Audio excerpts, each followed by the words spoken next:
Wright. Today I'm going to be taping the knee, and firstly I'm going to talk about some contraindications to knee taping or taping in general. So we wouldn't tape if there were any open wounds in the area. We also wouldn't tape on any skin lesions, or if the patient has any kind of skin sensitivities that are flared up at the time, such as psoriasis or eczema, or any rashes in the area. Clients that be unable to communicate with us due to potential mental health issues, that's another reason we wouldn't tape. Or if they have decreased sensation in the area, so stuff such as diabetes can cause that, or if they've got some types of neuropathy, we wouldn't tape on that area because they wouldn't be able to feel if there was any skin irritation. We wouldn't tape over any active cancer sites or anyone that has adhesive allergies, because the adhesive on the tape can cause irritation. Anyone with kidney or heart congestion, and also we wouldn't tape in certain areas such as around the front of the neck or on the inside of the elbow, because these can be quite sensitive areas. If the patient wasn't sure, then we can provide a patch test. So what we would do is we'd cut off a very small piece of tape, probably no bigger than my thumbnail, and we would place it on the area that we were going to tape. We'd tell them to leave it on for maybe 2 hours maximum to start with, and then take the tape off and see if there was any itching or redness.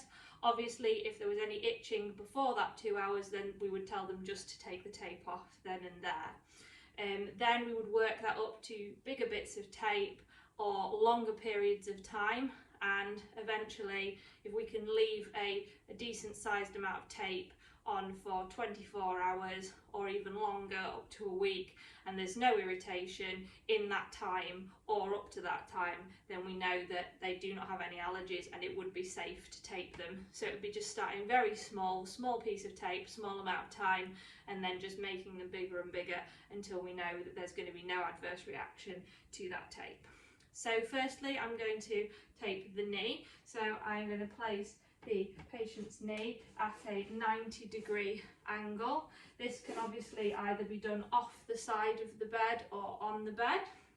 Then what I'm going to do is I'm going to take my tape and I'm going to measure from the top of the knee, bending it round onto the tibial tuberosity, and I'm going to cut from there.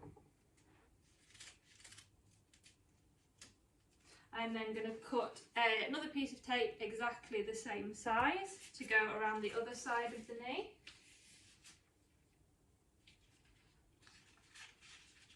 We have measured, and I am going to make this one actually slightly longer, just so that there's enough tape to go straight onto the skin and the tape won't just be sticking to the other piece of tape.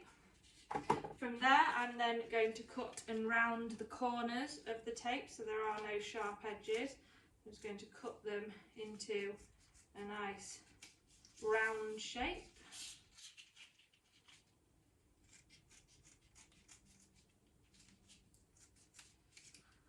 Like so. So we've got nice round areas. I'm going to start with the shorter piece of tape, and I'm going to place that on the lateral side of the knee. So I am going to make a small tear, because I'm going to start at the top of the knee. I'm going to make a small tear in the tape and then tear all the way down, and then push the tape out so I'm not placing my fingers onto the adhesive. I'm then going to place it at the top of the knee with no stretch and just rub it to stick it down. I am then going to put a small amount of stretch onto the tape as I peel away the backing paper, and then I'm going to bend it around the knee until we get to the end. I'm then going to stick the tape down, remove the backing tape, making sure that there is no stretch on the end of the tape. I'm going to pop that down, and then I'm going to do the same at the top, making sure there's no stretch. And then I'm going to rub all over the tape to make sure that it is stuck down properly. We're then going to repeat that process with the other piece of tape on the other side. So I'm going to again just do measure it round, making sure that it does end on the skin. I'm going to make a small tear in the top and then rip it open, making sure I'm not touching the adhesive part of the tape.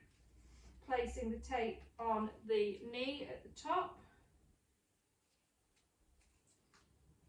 pressing it down and then peeling away the backing paper, providing a little bit of stretch as we bend and curve the tape around the knee.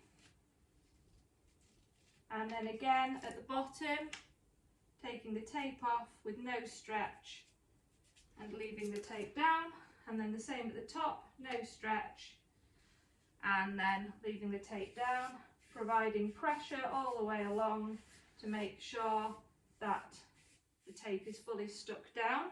Now for this, because we would probably be dealing with some sort of like maybe patella pain, patella ligament pain or patella tendon pain, I am going to put a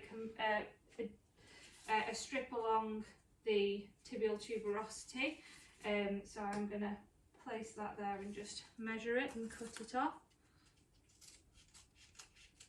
So this is a decompression strip, and this is going to be used to lift the skin in order to allow for inflammation, or basically just to release some tension underneath the skin, allow for bruising. I'm going to again round the edges of the decompression strip. This time I'm going to take it in the middle, tear and open the tape up, causing the backing paper to come away. I'm then going to place it in the middle with a slight amount of stretch, and then release the tape, making sure there's no stretch on the ends, and placing it down onto the knee. If I just bring you over here so you can see the whole knee fully taped. I'll pop that back over there. And then finally, for aftercare for my client, I'm just going to make sure that they are aware that this tape can actually stay on for up to 7 days. So that they don't need to touch it, but obviously if they get it wet, so if they go into the shower or anything like that, with it being the knee as well, because there's bend in the knee, it might not last up to 7 days, but they can keep it on 24 hours a day and there is no problems with that. However, if they do feel any discomfort, itching, anything that feels like it's irritating the skin, to take it off straight away. And then other than that, they can just keep the tape on until it naturally wants to come off or lift. And then when they want to remove the tape, if they just put some counter pressure on the tape, and then as they peel it off, just apply pressure as they peel the tape off, and that'll be the least painful way to remove the tape.